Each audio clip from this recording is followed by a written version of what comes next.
Hi, welcome back to my insta family. ಬನ್ನಿ, ನಾನಿವತ್ತು ನಮ್ಮ ತೆಂಗಿನ ತೋಟದ ಹತ್ರ ಬಂದಿದ್ದೀನಿ. ತೆಂಗಿನ ತೋಟದ ಬಗ್ಗೆ ಒಂದು ವಿಡಿಯೋ ಮಾಡೋಣ ಅಂತ. ಬನ್ನಿ, ತೆಂಗಿನಕಾಯಿ ಬಗ್ಗೆ ಒಂದು ವಿಡಿಯೋ ಮಾಡೋಣ. ತೆಂಗಿನಕಾಯಿ ಅಂದರೆ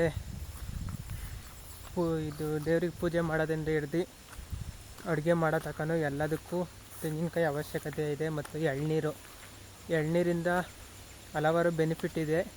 ಎಳ್ನೀರು ಕುಡಿಯೋದ್ರಿಂದ ಕಿಡ್ನಿ ಸ್ಟೋನ್, ಹೊಟ್ಟೆಗೆ ಪ್ರಾಬ್ಲಮ್ ಎಲ್ಲ ಸೊಲ್ಯೂಷನ್ ಆಗುತ್ತೆ. ಮತ್ತು ತೆಂಗಿನ ಗರಿಯಿಂದನೂ ಪೊರಕೆ ಮಾಡಬಹುದು, ಇನ್ನೂ ಹಲವಾರು ಮುಂತಾದವುಗಳು. ಮತ್ತು ಆವಾಗ ಸಣ್ಣ ವಯಸ್ಸಾಗಿದ್ದಾಗ ಗರಿಗಳಿಗೆ ಸಣ್ಣ ಬ್ಯಾಟ್ಗಳೆಲ್ಲ ಮಾಡ್ಕೊತಿದ್ದೋ, ನಿಮಗೂ ಗೊತ್ತಿದೆ, ಕಮೆಂಟ್ ಮಾಡಿ.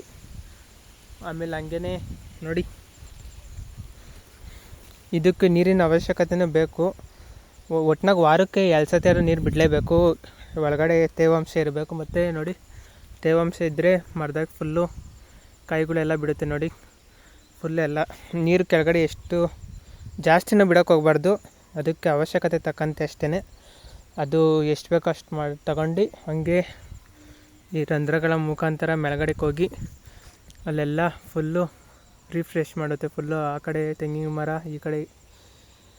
ಈ ಕಡೆ ಕಾಯಿಗಳಿಗೆಲ್ಲ ಫುಲ್ಲು ಇದಾಗುತ್ತೆ. ಮತ್ತು ಒಳಗಡೆ ಎಳ್ನೀರು ಅದ್ರಾಗೆ ಹೋಗಬಹುದು ಅಂದ್ಕೊಂಡಿದ್ದೀನಿ. ನಾನು ಒಂದು ವೀಡಿಯೋದಾಗ ನೋಡಿದ್ದೆ, ಹಂಗೆ ಹೋಗೋದು ಅಂತ ಹೇಳಿದರು. ನಾನು ಅದೇ ಥರ ಹೇಳ್ತಾಯಿದ್ದೀನಿ.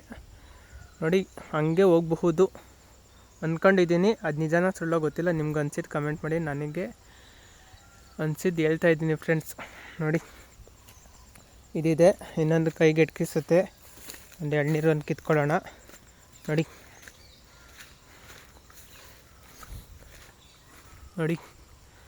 ಅದೇನೆ ನೀರಿನ ಮತ್ತು ಗೊಬ್ಬರ ಮೇನ್ ಇಂಪಾರ್ಟೆಂಟು ತೆಂಗಿನ ಮರಕ್ಕೆಲ್ಲ.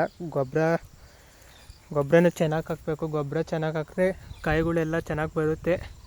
ನೋಡಿ, ಕಾಯಿಗಳೆಲ್ಲ ಹೇಗೆ ಕಚ್ಚಿವೆ, ಕಾಯಿಗಳೆಲ್ಲ ಚೆನ್ನಾಗಿವೆ. ಒಂದೊಂದು ಮರದಾಗ ಬಿಟ್ಟಿಲ್ಲ, ಅವು ತಳಿಗಳ ಮೇಲೆ ಇದಾಗುತ್ತೆ, ಏನೂ ಮಾಡೋಕ್ಕಾಗಲ್ಲ. ನೋಡಿ, ಇದು ಸಣ್ಣ ಮರ. ಇದು ನೋಡಿ, ಇದ್ರಾಗೂ ಒಳ್ಳೆ ಕಾಯಿ ಬಿಟ್ಟಿದೆ. ಇದು ಕೈಗೆ ಎಟ್ಕಿಸುತ್ತೆ ಎಳ್ನೀರು. ನೋಡಿ, ಎಳ್ನೀರು ಕೈಗೆ ಎಟ್ಕಿಸುತ್ತೆ. ಹಂಗೆ ಅಷ್ಟೇ ಫ್ರೆಂಡ್ಸ್, ಲಾಂಗ್ ವಿಡಿಯೋ ಆಗಿಬಿಡುತ್ತೆ, ಅದಕ್ಕೆ ಸ್ವಲ್ಪ ಸಣ್ಣದಾಗಿ ಮಾಡಿದ್ದೀನಿ. ವಿಡಿಯೋ ಇಷ್ಟ ಆದರೆ ಒಂದು ಲೈಕ್ ಮಾಡ್ಕೊಳ್ಳಿ ಫ್ರೆಂಡ್ಸ್, ಹಾಗೆ ಶೇರ್ ಮಾಡಿ, ಹಾಗೆ ತಪ್ಪದೆ ಒಂದು ಕಮೆಂಟ್ ಹಾಕಿ ಫ್ರೆಂಡ್ಸ್, ಹಾಗೆ ಒಂದು ಸಬ್ಸ್ಕ್ರೈಬ್ ಮಾಡ್ಕೊಂಡೋಗಿ. ಅಷ್ಟೇ ಫ್ರೆಂಡ್ಸ್, ಬಾಯ್, ಥ್ಯಾಂಕ್ ಯು.